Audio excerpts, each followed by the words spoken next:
आप देख रहे हैं आज तक, आपके साथ मैं हूं अंजना ओम कश्यप। आज न्यूज रूम से नहीं, काशी के घाट तक स्पेशल रिपोर्ट का ये स्पेशल एपिसोड। जी हां, आज बात इस 1 घंटे में स्पेशल रिपोर्ट में रंग बना रसिया की होगी। इस 1 घंटे की रिपोर्ट में हम काशी के लोगों से भी बात करेंगे, आपको सुनाएंगे कि वो क्या कहते हैं प्रधानमंत्री नरेंद्र मोदी के बारे में। यही वो बनारस है जो देश की संसद में प्रधानमंत्री नरेंद्र मोदी को पहुंचाता है। लेकिन पूर्वांचल पर इतना जोर इस बार बीजेपी का क्यों है? पूर्वांचल का केंद्र और पूर्वांचल की दिशा तय करने वाला यही बनारस, यही काशी की धरती मानी जाती है। यही गंगा का यहाँ पर बहना, यही घाटों पर घंटियों की आवाज, यही शाम की आरती, यहीं पर लोगों की सुगबुगाहट तय करती है कि पूर्वांचल में लोग किस तरफ जाएंगे। प्रधानमंत्री नरेंद्र मोदी कल एक बार फिर काशी की धरती पर पहुंचने वाले हैं। आखिर पीएम इतना जोर पूर्वांचल पर इस बार क्यों दे रहे हैं? क्या अखिलेश और राजभर की जोड़ी यहां पर बीजेपी के लिए बाजी पलट सकती है, या फिर प्रधानमंत्री नरेंद्र मोदी काशी के लिए दीवाने और काशी उनके लिए दीवाना, और यहीं से पूर्वांचल पर एक बार फिर से अपने फतेह को साबित कर पाएंगे, अपनी फतेह को, अपनी बाजी को कायम रख पाएगी भारतीय जनता पार्टी। ये सबसे बड़ी जंग जो काशी की धरती से छिड़ी हुई है पूर्वांचल में, उसी पर हम 1 घंटे में आपको रिपोर्ट दिखाएंगे। लेकिन इसी के साथ आज ये भी बताएंगे कि जो चुनावी रेड अखिलेश यादव के करीबियों पर किए गए हैं, उसमें आगे क्या निकला। आखिर ये चुनावी दंगल अल्लाह और मल्लाह तक कैसे पहुंच गया? क्या कह रही है बनारस की जनता, क्या कह रहा है उत्तर प्रदेश में चुनावी शोर? आज स्पेशल रिपोर्ट काशी से।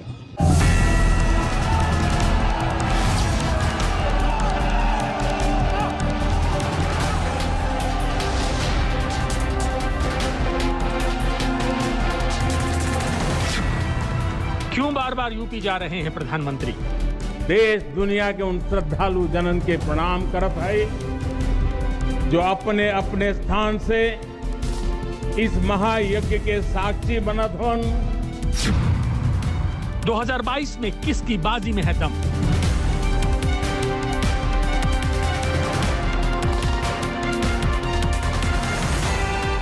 उत्तर प्रदेश की जनता कि मोदी जी को फिर से एक बार 24 में प्रधानमंत्री बनाना है, तो 22 में फिर एक बार योगी जी को मुख्यमंत्री बनाना है। क्या अखिलेश के चलते बैकफुट पर है बीजेपी?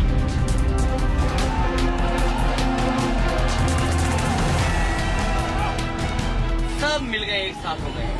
ये बहुरंगी जो इंद्रधनुष बनाया है, यही भारतीय जनता पार्टी का सफाई करेगी। केशव मौर्य को दिल्ली बुला करके हमारे देश के प्रधानमंत्री जी उनको सोफा पर बैठा के बतियाते हैं और हमारे सूबे के मुख्यमंत्री जी को पैदल घुमाते हैं।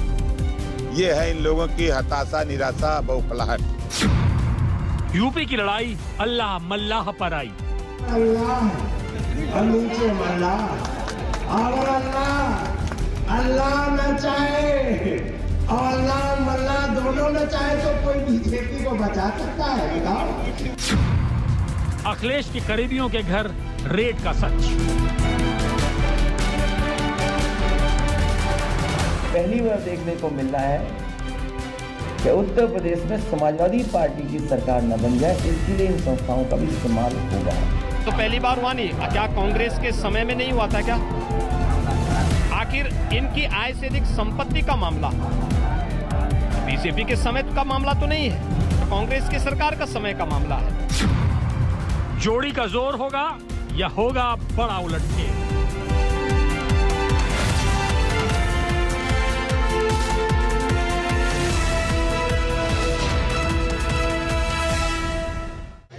दो 2014 में प्रधानमंत्री नरेंद्र मोदी ने उत्तर प्रदेश से ही अपने चुनावी रथ की शुरुआत की थी, और उसके बाद एक जीत के जरिए जो सियासत में दर्जा हासिल हुआ है बनारस, वो कहते हैं शुभ है उनके लिए। लेकिन क्या कहते हैं बनारस के लोग? क्योंकि योगी आदित्यनाथ कह रहे हैं 300 सीटें आएंगी, अखिलेश यादव कर रहे हैं 400 सीटों का दावा। क्या कहते हैं बनारस के लोग? उनसे पूछते हैं, क्या कह रहे हैं आप लोग? क्या इसका पलड़ा भारी?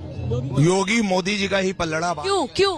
क्योंकि वो एक देश के गौरव है और विकास पुरुष हैं, जिन्होंने हिंदुत्व को दोबारा जगाया और वापस लाए हैं। और उन्होंने, आप अयोध्या ले ले, मथुरा ले ले, काशी ले ली, सब जगह का एक नक्शा ही और काया पलट दी है। हिंदुत्व जगाने से क्या नौकरी बेरोजगारी का खात्मा हो जाता है, सड़कें ठीक हो जाती है, विकास हो जाता है?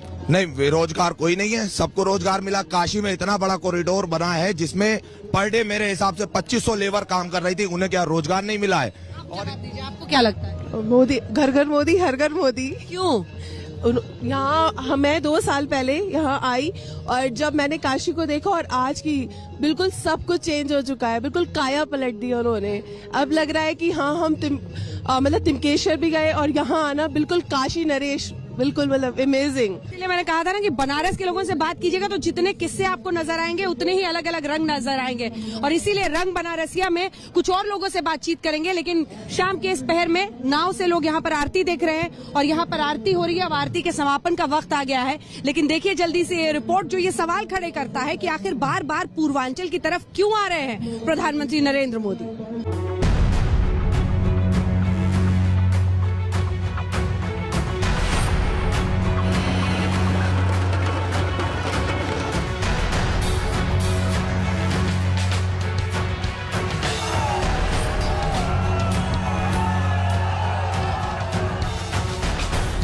प्रधानमंत्री मोदी का पिछले 60 दिनों में पूर्वांचल का ये 8वां दौरा होगा। चुनाव की तारीखों का ऐलान होने से पहले ही मोदी फ्रंट फुट पर बैटिंग करते दिख रहे हैं। एक के बाद एक मोदी पूर्वांचल को बड़े प्रोजेक्ट की सौगात दे रहे हैं। 20 अक्टूबर को कुशीनगर में अंतर्राष्ट्रीय हवाई अड्डे का लोकार्पण, 25 अक्टूबर को पूर्वांचल के 9 जिलों में मेडिकल कॉलेजों का लोकार्पण, 16 नवंबर को पूर्वांचल एक्सप्रेसवे का उद्घाटन, 7 दिसंबर को गोरखपुर में एम्स की सौगात, 11 दिसंबर को बलरामपुर में सरयू नहर परियोजना, 13 दिसंबर को काशी कॉरिडोर की सौगात, 21 दिसंबर को प्रयागराज में योजनाओं का उद्घाटन, 23 दिसंबर को वाराणसी में अमूल प्लांट समेत कई योजनाओं का उद्घाटन। चुनाव से पहले सौगात की टाइमिंग को लेकर विपक्ष सवाल उठा रहा है। सवाल यह है कि बीजेपी को चुनाव में हार का डर सता रहा है, तो क्या पूर्वांचल पर पूरा जोर लगाने के पीछे सियासी जमीन खोने का डर है या फिर चुनावी प्रयोग है? हम आप सब काशीवासी लोगन के प्रणाम करत है, जिनके सहयोग से इस शुभ घड़ी आयल है। हृदय गदगद है, मन आह्लादित है। आप सब लोगन के बहुत बहुत बधाई।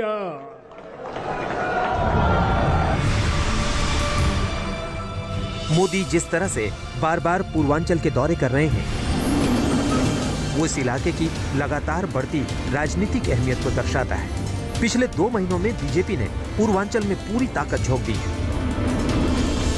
अग्रिम पंक्ति पर मोर्चा खुद मोदी ने संभाल रखा है। लड़ाई योगी बनाम अखिलेश कम, मोदी बनाम अखिलेश ज्यादा नजर आ रही है। लाल टोपी वालों को लाल बत्ती से मतलब रहा है, और इसलिए याद रखिए, लाल टोपी वाले यूपी के लिए रेड अलर्ट है, red alert.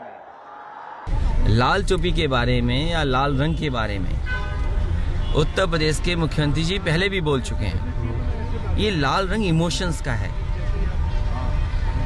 Bharatiya Janata party emotion नहीं समझती। हर एक के जीवन में लाल रंग है। जीवन तब है जब लाल रंग उसके अंदर है। हमारे आपके खून का रंग क्या है? लाल है। लाल रंग क्रांति का भी है, लाल रंग बदलाव का भी है, और लाल रंग ऐसा है कि कोई अगर उसको इस्तेमाल करता है तो अच्छा दिखता है, सुंदर दिखता है। भावनाओं का रंग है। भावनाएं भारतीय जनता पार्टी नहीं समझती।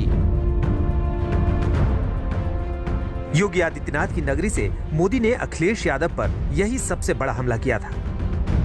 उसी पूर्वांचल से जहां से नरेंद्र मोदी चुनकर आते हैं, जहां से योगी आदित्यनाथ आते हैं, जहां से अखिलेश यादव सांसद हैं। यानी पूर्वांचल सिर्फ चुनावी हार जीत के नजरिए से अहम नहीं है, बल्कि साख की लड़ाई का भी केंद्र है। उत्तर प्रदेश की महिलाओं ने, माता बहनों बेटियों ने ठान लिया है, अब वो पहले की सरकारों वाला दौर वापस नहीं आने देगी। डबल इंजन की सरकार ने यूपी की महिलाओं को जो सुरक्षा दी है, जो सम्मान दिया है, उनकी गरिमा बढ़ाई है, वो अभूतपूर्व है।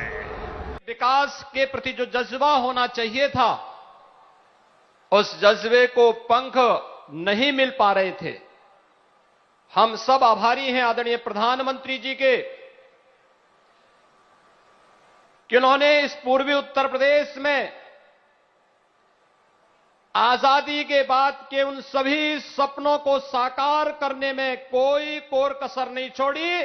आज उसका साकार रूप देखते हुए मिल रहा है। उत्तर प्रदेश की जनता ने भाजपा पे भरोसा किया, बहुमत दिया, यहाँ पर योगी सरकार बनी और जो योगी सरकार ने काम काज अपमानित हुए लोग, फेक इनकाउंटर्स में नंबर 1, सबसे ज्यादा कस्टोडियल डेथ हुई है, सबसे ज्यादा नेशनल ह्यूमन राइट कमीशन ने नोटिस दिए हैं, सबसे ज्यादा असुरक्षित महिलाएं, बेटियां, माताएं इस प्रदेश में हैं। तो इसलिए ये प्रदेश की जनता नई सरकार चाहती है। पूर्वांचल में 2017 में बीजेपी ने विरोधियों का सफाया कर दिया था, लेकिन 2022 में अखिलेश यादव 2017 की हार से सबक लेकर चुनावी दंगल में उतरे हैं। बीजेपी के हर दांव पर अपना दांव चल रहे हैं, लेकिन वो भी जानते हैं कि नरेंद्र मोदी नाम का मतलब क्या है।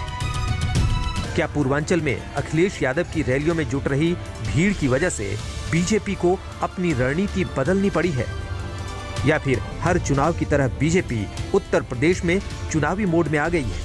वैसे राजनीतिक विश्लेषक पूर्वांचल में मोदी की सक्रियता को पश्चिमी यूपी में होने वाले नुकसान की भरपाई वाले चश्मे से भी देख रहे हैं। कुमार अभिषेक, वाराणसी, आज तक। मोदी और योगी की जोड़ी इस बार उत्तर प्रदेश में मोर्चा संभाले हुए है, लेकिन कहा जाता है कि बीजेपी के चाणक्य अमित शाह हैं, जो चुनावी रणनीति बनाते हैं और कुछ ना कुछ उनके पास ऐसा मौजूद रहता है जिसके जरिए वो आखिरी वक्त में बाजी पलट देते हैं। लेकिन ममता बनर्जी ने इसी शह और मात के खेल में बीजेपी को बंगाल में मात दे दी। बंगाल में मात मिलने के बाद क्या इस बार भरोसा किया जा सके कि रणनीतिकार बीजेपी में कुछ कमाल इस बार उत्तर प्रदेश में कर पाएंगे? आइए आपको अपनी इस रिपोर्ट के जरिए दिखाते हैं कि क्या इस बार अखिलेश यादव अमित शाह की उस रणनीति का काट खोज पाते हैं। जल्दी से एक दो लोगों से यहाँ पर बनारस की बात कर लेते हैं, फिर आपको रिपोर्ट दिखाएंगे। क्या आपको लगता है कि बीजेपी का पलड़ा भारी है? हमेशा कहा जाता है मोदी शाह की जोड़ी, मोदी योगी की जोड़ी बाजी मार लेती है। क्या अखिलेश यादव काट खोज पाएंगे? नहीं, कोई भी कार्ड नहीं खोज पाएंगे। इस बार भी मोदी और योगी की ही सरकार बनेगी। क्यों? और अभी मोदी जी ने एक यूपी के लिए स्लोगन भी दिया है, यूपी प्लस योगी, यूपी के लिए बहुत है उपयोगी। ये बिल्कुल साबित होएगा, यूपी के लिए मोदी जी ही और योगी ही उपयोगी हैं। वो ही कार्य कर सकते हैं, वो ही कार्य करेंगे। लीजिए, उपयोगी आपने सुन लिया, योगी भी आप सुन रहे हैं, लेकिन योग किसका है इस रिपोर्ट में देखिए।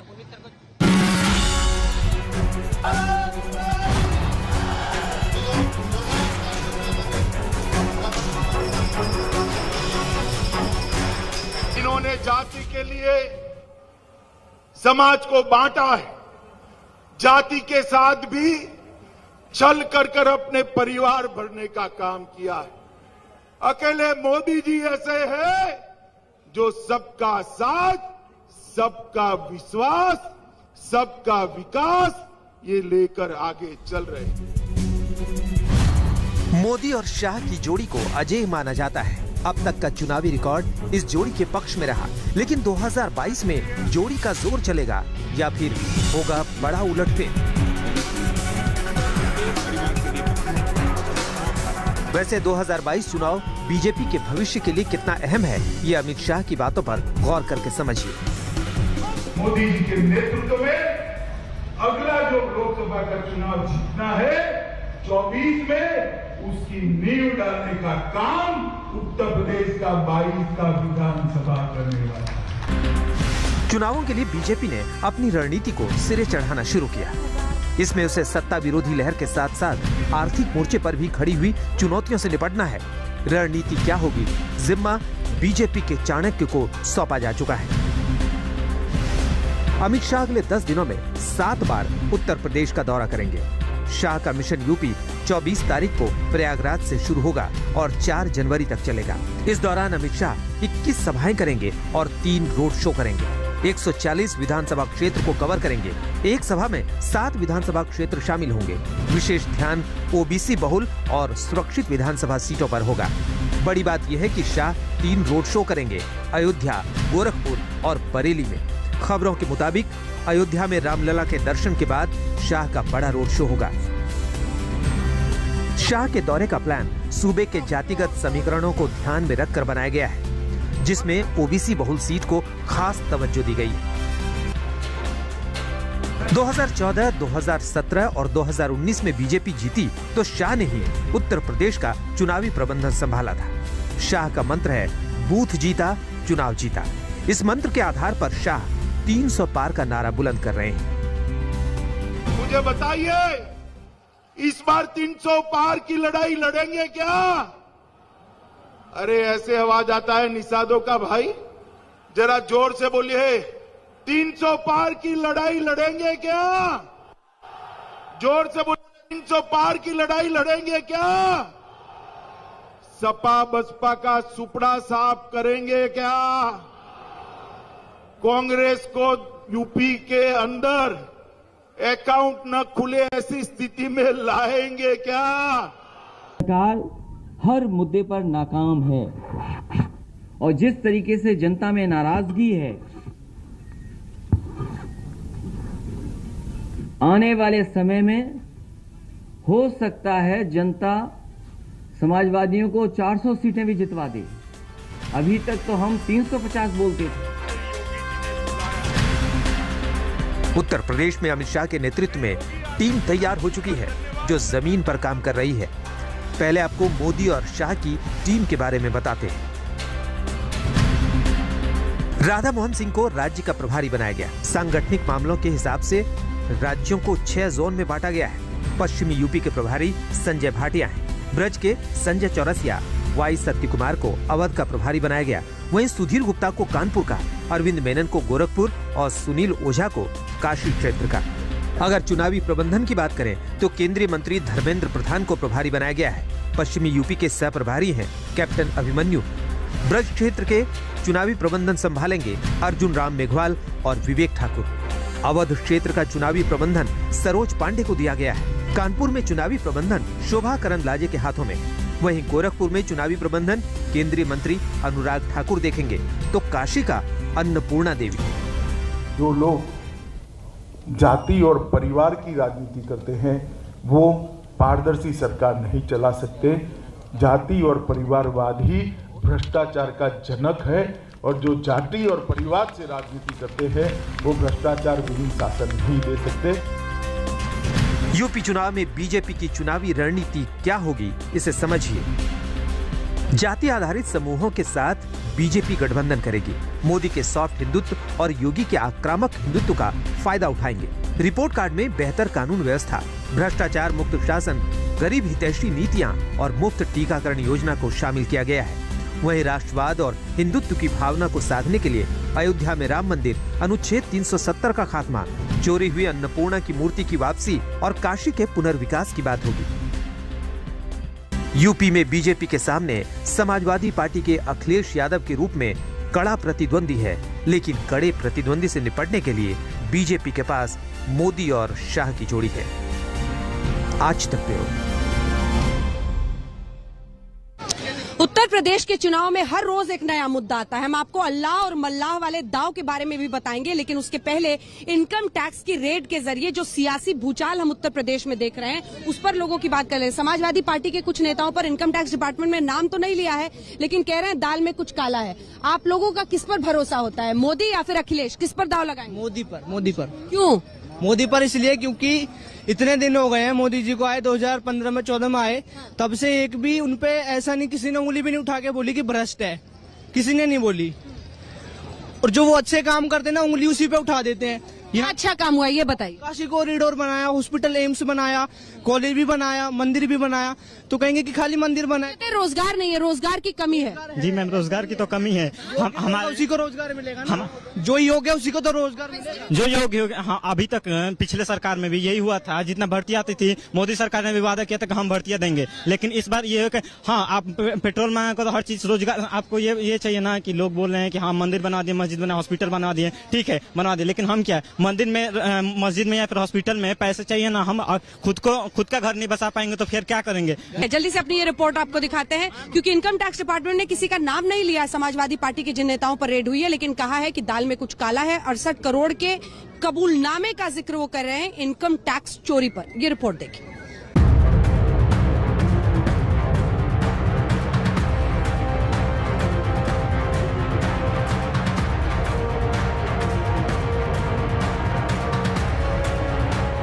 अखिलेश यादव के करीबियों के ठिकानों पर हुई इनकम टैक्स के छापे से जुड़ी चौंकाने वाली डिटेल सामने आई है। आयकर विभाग ने लखनऊ, मैनपुरी, मऊ, कोलकाता, बेंगलुरु समेत कुल 30 जगह पर एक साथ हुई छापेमारी के बाद गड़बड़ झाले की जानकारी साझा की है। आयकर विभाग को कुल 1 करोड़ 12 लाख रुपए की नकदी बरामद हुई है। मैनपुरी जिला पंचायत अध्यक्ष मनोज यादव की आरसीएल कंपनी का भी कंस्ट्रक्शन का काम है और टर्नओवर 150 करोड़ से अधिक का है। छापेमारी में कंस्ट्रक्शन कंपनी के खातों में करोड़ों रुपए के फर्जी खर्च सामने आए हैं। कंपनी के निवेशकों के पास 86 करोड़ से ज्यादा की अघोषित आय सामने आई है, जिसमें से 68 करोड़ की आय को कंपनी के मालिक ने स्वीकार भी किया है। फर्म की अकाउंट बुक को खंगालने के बाद सामने आया है कि चंद सालों में कंपनी का टर्नओवर 150 करोड़ से ऊपर हो गया। दूसरी तरफ सपा के राष्ट्रीय सचिव राजीव राय के बेंगलुरु स्थित मेडिकल कॉलेज को संचालन करने वाली ट्रस्ट के ठिकानों पर छापेमारी में वित्तीय हेराफेरी के सबूत मिले हैं। करीब 80 लाख रुपए बेनामी खाते में ट्रांसफर करने की बात सामने आई है। ट्रस्ट के बाहर भेजी गई रकम में दुबई की मरकज नॉलेज सिटी ट्रस्ट में भी फंड ट्रांसफर किया गया, जिसे इनकम टैक्स ने सीधे तौर पर फेमा नियमों का उल्लंघन माना है।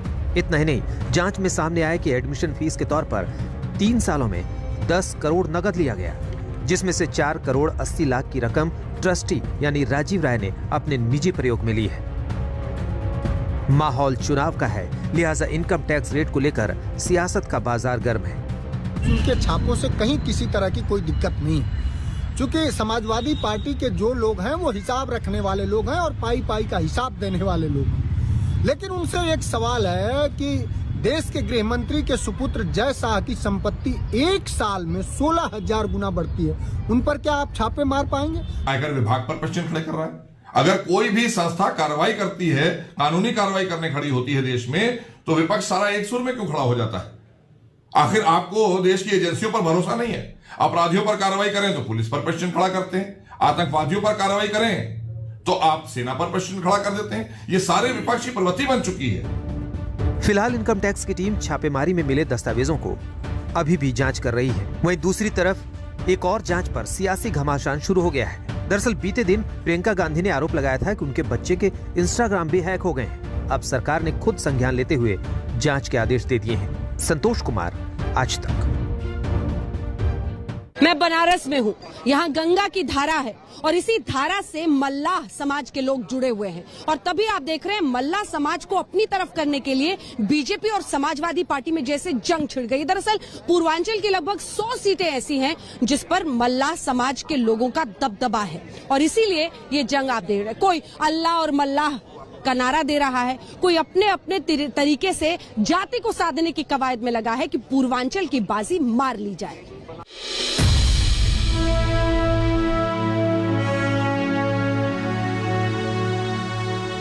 जिसके साथ अल्लाह हो और जिसके साथ मल्लाह हो, उसकी नाव रोकने वाला कोई पैदा नहीं हुआ है। ऊपर अल्लाह है, नीचे मल्लाह है।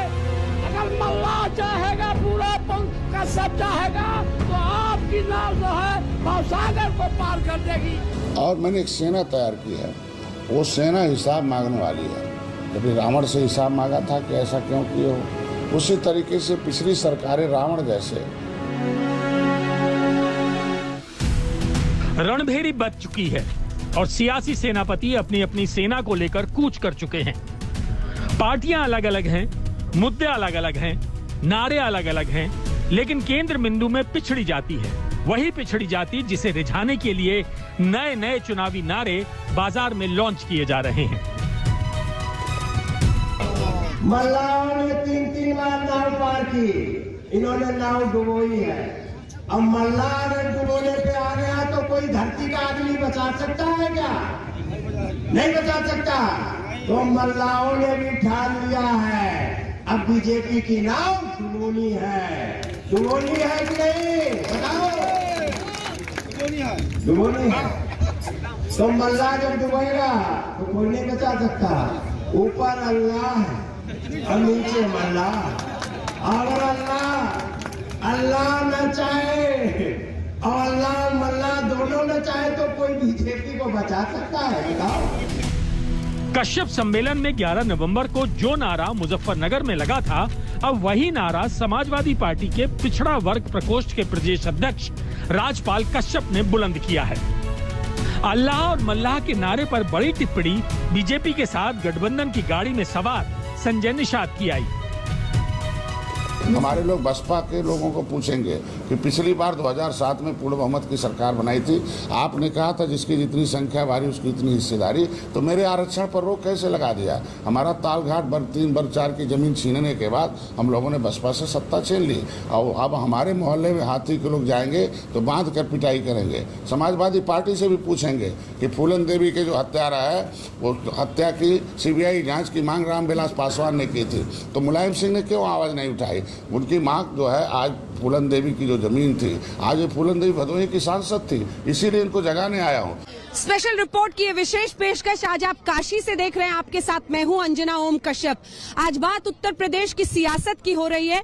गंगा किनारे हम खड़े हैं, काशी की धरती है, आरती खत्म हो चुकी है, लेकिन शाम के इस पहर में मोदी बनाम अखिलेश ये जंग कहां जा रही है, ये बताने से पहले आपको बता दें कि कैसे अब मुस्लिमों पर राजनीति देश में हो रही है। क्योंकि बलदेव सिंह औलख जो दरअसल मंत्री है यूपी सरकार के, उन्होंने कह दिया है कि मुस्लिम सिर्फ बच्चे पैदा करते हैं, उन्हें शिक्षित नहीं करते हैं, यानी जनसंख्या के मुद्दे पर वो मुस्लिम समुदाय को घेर रहे हैं। दूसरी तरफ उन्हीं के एक मंत्री योगी सरकार के कहते हैं कि 2 नहीं 3 होने चाहिए, जनसंख्या बढ़ाने की बात कर रहे हैं। अब चुनाव बच्चों की संख्या पर आ गई है, लेकिन काशी में मौजूद हैं। इस पॉलिटिक्स पर बात करें उससे पहले योगी या फिर अखिलेश, कौन?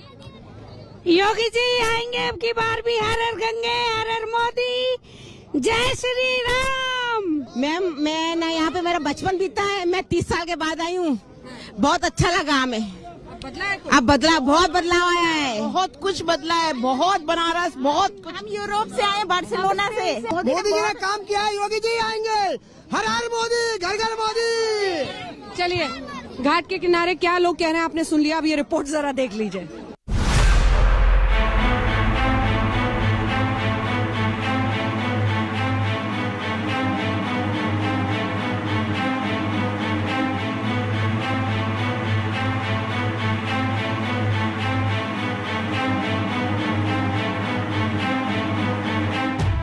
यूपी में चुनाव आते ही मुस्लिमों की बात शुरू हो गई है और सबसे बड़ा सवाल ये है कि मुसलमान किसके साथ हैं? कोई एक मुश्त समाजवादी पार्टी के साथ बता रहा है तो कोई बीएसपी और कांग्रेस के साथ। कुछ का दावा यह भी है कि असदुद्दीन ओवैसी के साथ भी मुसलमान जा रहे हैं।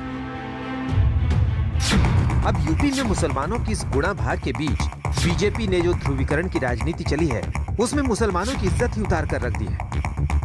जी हाँ, योगी सरकार के मंत्री बोल रहे हैं मुसलमान तो सिर्फ बच्चा पैदा करता है और खाता है। बच्चे पैदा तो पहले से ही वो कर रहे हैं, उनको रोक कौन रहा है? उनका खाना पीना और उसके बाद बच्चे पैदा करना। उनकी सोच नहीं है कि हमारे बच्चे की अच्छी जगह पढ़े, उनकी सोच नहीं कि हमारे बच्चे तरक्की करें, उनकी सोच नहीं है कि हमारी बच्चियां बेहतर किसी जगह पे। मुसलमानों पर इस तरह की राय रखने वाले बलदेव सिंह औलख इकलौते सिख मंत्री यानी खुद अल्पसंख्यक हैं, लेकिन इन्होंने मुसलमानों पर जो विचार परोसे हैं, अगर उससे पहले बलदेव सिंह अपने ही अगल बगल झांक लें तो ठीक होता। क्योंकि योगी सरकार के दूसरे मंत्री सुनील भराला ने जो बच्चे पैदा करने को लेकर बयान दिया है, तो शायद बलदेव सिंह औलख मुसलमानों पर इतना ना बोल पाते। हम 2 और हमारे 3 कुल मिलाकर के 5 करने चाहिए। किन्हें करने चाहिए? सभी को, देश को अन्य बूढ़ा हो जाएगा देश। अब योगी सरकार के ये 2 मंत्री हैं बलदेव सिंह औलख और सुनील भराला। बच्चे पैदा करने पर दोनों में से किसके उच्च विचार हैं? इसका फैसला करने के लिए तो बड़े काबिल जजों को बिठाना पड़ेगा। लेकिन मंत्री जी की जुबान है कि कुछ भी बोलने और सोचने से पहले कैंची की तरह चल जाती है। एक जनसंख्या के लिए सीधे सीधे मुसलमानों को जिम्मेदार ठहरा रहा है, दूसरा जनसंख्या बढ़ाने की अपील कर रहा है। खुद बीजेपी के पास भी इसका जवाब नहीं है। देखिए, अपने अपने लोगों के विचार हैं, वो रख सकते हैं, लेकिन मेरा अपना मानना यह है कि जनसंख्या सभी लोगों के लिए, सभी देशवासियों के लिए चिंता का विषय होती है। यूपी सरकार के सुनील भराला और बलदेव सिंह ने जो बयान दिए हैं वो बहुत ही अनैतिक, अमर्यादित बयान है और एक कम्युनिटी को टारगेट किया गया है।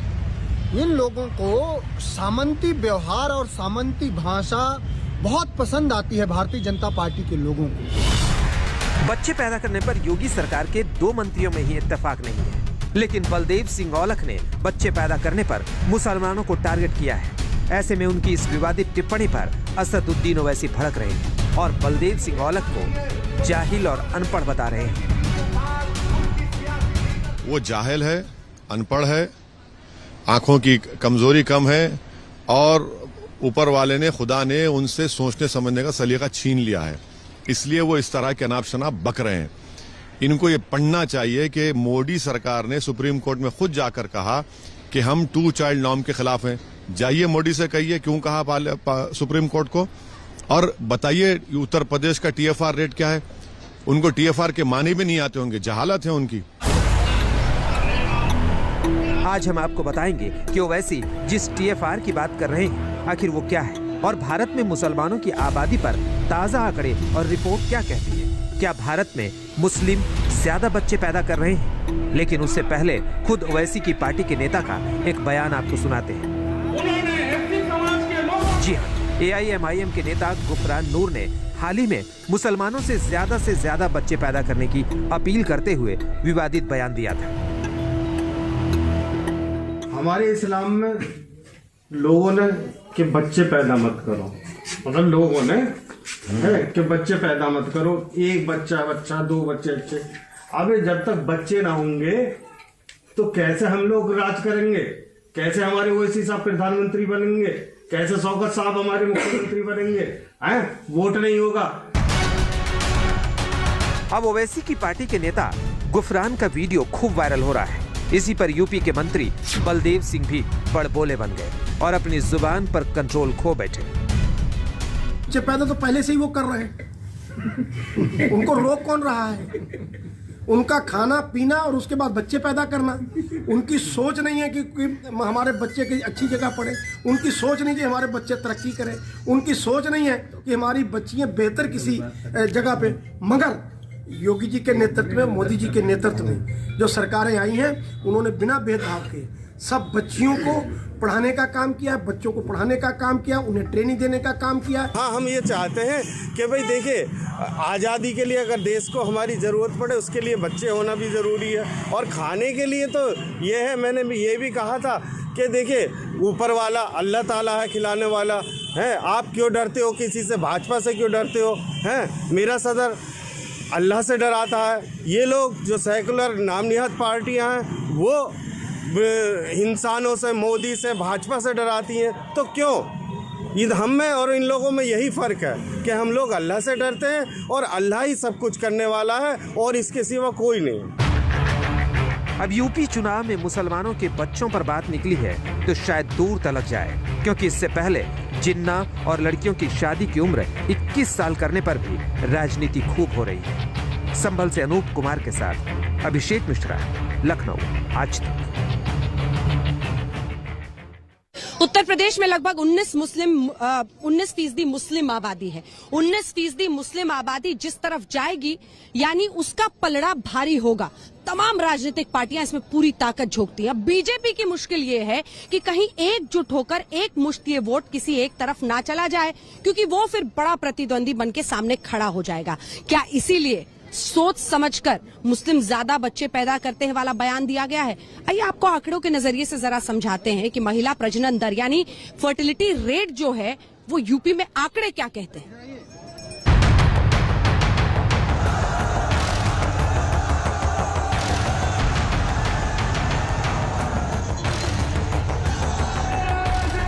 मुस्लिम वोट बैंक को लेकर यूपी में तगड़ी सियासत चल रही है, लेकिन अभी कुछ दिनों तक सवाल बना रहेगा कि मुसलमान किसके साथ जा रहे हैं, कितना समाजवादी पार्टी के साथ और कितना अलग अलग पार्टियों के साथ। लेकिन ये जरूर साफ है कि मुसलमान ध्रुवीकरण की राजनीति का हथियार जरूर बन रहे हैं और असदुद्दीन ओवैसी खुलकर उत्तर प्रदेश में मुसलमानों की पॉलिटिक्स कर रहे हैं। बीजेपी की सरकार में मुसलमानों के ताल्लुक से पूरे मुल्क में एक नफरत की फिजा पैदा कर दी गई है और न सिर्फ उनको शक की निगाह से बल्कि उनको एंटी नेशनल के नाम से जाना जाता है और ये पैगाम दिया जा रहा है कि हर मुसलमान गाय को काटता है, हर मुसलमान नेशनलिस्ट नहीं है और मुसलमानों को एक किस्म से डरा कर, एक किस्म से उनसे नफरत पैदा करके राजनीति हो रही है बीजेपी की तरफ से।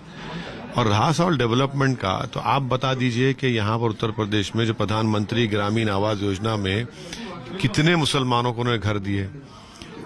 यहाँ पर आपने अंसारी जो बुनकर है उनकी इंडस्ट्रीज को तबाह कर दिया, फ्लैट रेट नहीं देकर बिजली का। कुरैशी बरादरी का उनका बिजनेस है मीट का, उसको आपने खत्म कर दिया। और फिर आए दिन कोई ना कोई सा वाकया होता है जहां पर मुसलमानों को टारगेट किया जाता है। तो ये तो सिस्टमिक डिस्क्रिमिनेशन है भाई। प्रधानमंत्री अगर क्यों नहीं जामा मस्जिद को डेवलप करते, क्यों नहीं निजामुद्दीन औलिया की दरगाह को डेवलप करते, अजमेर शरीफ की दरगाह को, बल्कि ज्ञानवापी की मस्जिद को।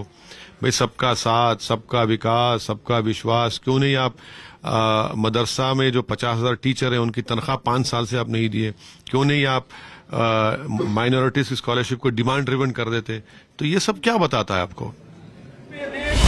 2022 के यूपी चुनाव में ओवैसी का एक सूत्रीय एजेंडा है, सिर्फ और सिर्फ मुसलमान। अभी तक ओवैसी को बीजेपी की टीम बी होने के आरोप लगते थे, लेकिन इस बार यूपी चुनाव में ओवैसी को समाजवादी पार्टी का एजेंट बताना शुरू कर दिया गया है।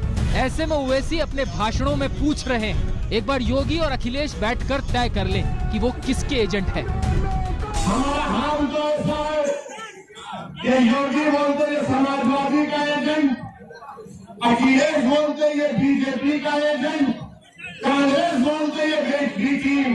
तो एक बात तो मालूम हो गई कि पूरे उत्तर प्रदेश और पूरे भारत में अगर किसी को किसी से मोहब्बत है, यानी मैं लैला हूँ, ये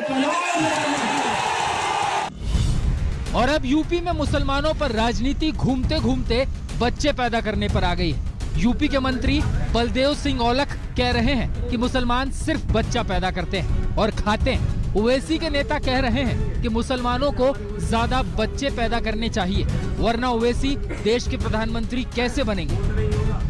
अब भारत TFR यानी टोटल फर्टिलिटी रेट यानी महिलाओं की प्रजनन दर के आंकड़े क्या कहते हैं वो आपको दिखाते हैं। तो सुनिए, भारत के सभी धर्मों की महिलाओं में प्रजनन दर में बड़ी गिरावट देखने को मिली है, जो भारत के लिए अच्छी खबर है। भारत की कुल प्रजनन दर यानी TFR तकरीबन 2 हो गई है। राष्ट्रीय परिवार स्वास्थ्य सर्वेक्षण 5 का डेटा कहता है कि TFR जो कि 2016 में 2.2 पर था, अब कम होकर तकरीबन 2 हो गया है। यानी एक महिला अपने जीवन काल में बच्चों को जन्म देने की औसत 2.2 से घटकर 2 संख्या हो गई है, जिसका अर्थ है कि देश की जनसंख्या अब लगभग स्थिर हो गई है, यानी उसमें बढ़ोतरी बहुत ही मामूली है। राष्ट्रीय परिवार स्वास्थ्य सर्वेक्षण 5 के दूसरे चरण के आंकड़ों के मुताबिक गर्भ निरोधक प्रसार दर यानी CPR अब 54% से बढ़कर 68% हो गई है। ये भी इस बात के संकेत है कि जनसंख्या अब स्थिर हो गई है। अब सवाल ये है कि नेता आंकड़ों से आंख मूंद कर क्यों ऐसे बयान दे रहे हैं। मुसलमानों के बारे में ये बोलना कि वो सिर्फ बच्चे पैदा करते हैं और खाते हैं, ये ध्रुवीकरण की राजनीति नहीं है तो क्या है? बीजेपी अपनी नीतियों से इस वोट बैंक को साधने की उम्मीद में है, तो समाजवादी पार्टी मुस्लिम और यादव समीकरण के साथ सत्ता की कुर्सी तक पहुंचने की जदोजहद कर रही है। बात असदुद्दीन ओवैसी की करें तो उन्होंने 18 दिसंबर को उत्तर प्रदेश के चुनावी कार्यक्रम में मुसलमानों से अपील की है कि वो एक राजनीतिक ताकत के रूप में एकजुट हों। मगर मैं आज आपसे हाथ जोड़कर अपील करने आया हूं कि उत्तर प्रदेश के 19% मुसलमानों को अपनी एक सियासी अलहायदा ताकत बनाने की जरूरत है। आपको अपनी लीडरशिप को बनाना है। उत्तर प्रदेश में कुल आबादी के मुकाबले लगभग 19% मुस्लिम जनसंख्या है और ये 19% वोटर एक मुश्त होकर किसी भी पार्टी के लिए ताकत बन सकते हैं। और ओवैसी क्या है लेकिन उत्तर प्रदेश के मतदाताओं के मन में क्या सोचता है मुस्लिम मतदाता? ये जो जिन्ना को बार बार लाया जाता है, ये जो हिंदू मुसलमान होते हुए हम देखते हैं। दिखाइए एक ब्रेक के बाद, आप देखते रहिए आज तक। जब जब चुनाव करीब आता है जिन्ना पर तनाव शुरू हो जाता है। अखिलेश यादव जिन्ना का नाम लाते हैं, बीजेपी उसे लपक लेती है। आखिर हर चुनाव के पहले हिंदू मुसलमान होने पर क्या सोचता है वोटर, देखिए इस रिपोर्ट में। यूपी विधानसभा के चुनाव चौखट पर हैं और मुस्लिम वोटर्स को लेकर शोर मचा है। तो आइए आपको देवबंद लिए चलते हैं और वहीं से जानते हैं कि मुस्लिमों के मन में क्या चल रहा है। यहाँ के लोगों का एक ही सवाल है, मुसलमानों की याद चुनाव से ठीक पहले ही क्यों आती है? वोटों की राजनीति के लिए हिंदू मुसलमानों को अलग क्यों कर दिया जाता है? क्यों चुनाव में जिन्ना का नाम आता है? आखिर आजादी की लड़ाई में मुसलमान पाकिस्तान या जिन्ना के लिए नहीं बल्कि हिंदुस्तान के लिए लड़े। इलेक्शन आ रहे हैं, उसमें सिर्फ मुसलमानों के ऊपर ये प्रेशर बनाया जा रहा है कि उनका 20% वोट है, तो वो इसलिए उनको उछाला जा रहा है इस मुद्दे को। क्यों? बगैर इलेक्शन के भी तो मुसलमान इसी इंडिया में रहते हैं ना, तब उनको क्यों नहीं पूछा जाता? और सब भाईचारे से रहते हैं, ऐसा नहीं है कि भाईचारे के बिना रहते हैं। पूरे वर्ल्ड में सब लोग हैं, सब आराम से एक दूसरे के साथ मिलजुल के रहते हैं। जब इलेक्शन टाइम आता है तब हिंदू मुसलमान सबको अलग अलग कर दिया जाता है, बांट दिया जाता है कि इससे उनकी वोट राजनीति बनती है। अब देखिएगा एनआरसी का मुद्दा था, उसमें मुसलमान को क्यों अलग किया गया? क्या वजह थी? आजादी में क्या मुसलमानों ने साथ नहीं दिया? आजादी की लड़ाई में मुसलमान सिर्फ पाकिस्तान के लिए नहीं लड़े, जिन्ना के लिए नहीं लड़े, वो लड़े हैं अपने देश के लिए। आज तक ब्यूरो। काशी की पवित्र पावन धरती है और यहीं से पूर्वांचल की हुंकार भरने के लिए तमाम राजनेता पहुंच रहे हैं। प्रधानमंत्री नरेंद्र मोदी का काशी से एक अलग रिश्ता है, लेकिन इस बार रिश्ता तो निपटाना है जनता को। किसका पलड़ा होगा भारी? कौन जीतेगा पूर्वांचल और उत्तर प्रदेश का संग्राम? इसी पर आज आप देख रहे थे काशी से स्पेशल रिपोर्ट। देश दुनिया की बाकी खबरों के लिए आप देखते रहिए आज तक। आज तक बेमिसाल 20 साल।